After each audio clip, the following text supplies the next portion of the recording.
donc qui est dans le Vieux-Lille, pour ceux qui auront l'opportunité d'y aller.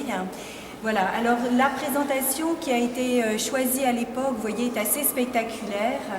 avec donc ces grandes vitrines et qui mettent donc en avant la spécificité du fond,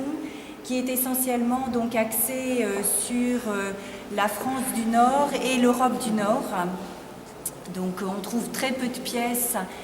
du sud de la France et de l'Europe, à part quelques majoliques italiennes que vous avez à l'arrière. L'un des grands avantages de cette présentation, c'est que pour une fois, on peut voir l'envers des pièces. Par contre, vous voyez qu'on a vraiment une succession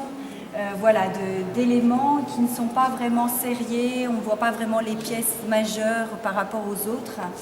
Et alors par contre, donc l'un des éléments qui voulaient être mis en avant lors de cette présentation, c'était donc la porcelaine de Chine et du Japon. Alors normalement, il y avait donc ces deux grandes vitrines qui... alors on a un petit fond par rapport évidemment à d'autres musées, mais qui étaient mises en regard donc des productions du nord de la France et de l'Europe, et en particulier l'influence de la Chine et du Japon sur les productions, alors que ce soit de Nevers, de Delft, puisque nous avons un fond très important de Delft, donc vous avez des vitrines donc un petit peu plus loin, un peu de Rouen et puis Lille. Voilà, alors je n'ai pas évidemment bouleversé toute la présentation pour le colloque, ce n'était pas possible, mais par contre donc j'ai introduit en particulier dans cette vitrine-là une mise en regard plus directe des productions chinoises et japonaises avec deux pièces de Delft. Voilà, un grand plat de Delft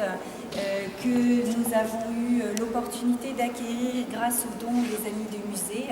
qui nous accompagnent donc depuis des années. Donc un plat de la faïencerie de la grecque et qui entre véritablement en résonance avec les productions de chinoises de la même période, et en particulier donc ce plat de l'époque de Kangxi. Et puis vous avez un petit peu plus loin donc ce compotier de Delft, qui là est directement inspiré des productions japonaises, puisque donc vous savez qu'au milieu du XVIIe siècle, les porcelaines donc chinoises n'arrivent plus en Europe du fait donc de la fermeture et de la destruction des fours de Jigenzen, et donc on se tourne vers le marché japonais et on aura donc une forte influence des productions donc de Delft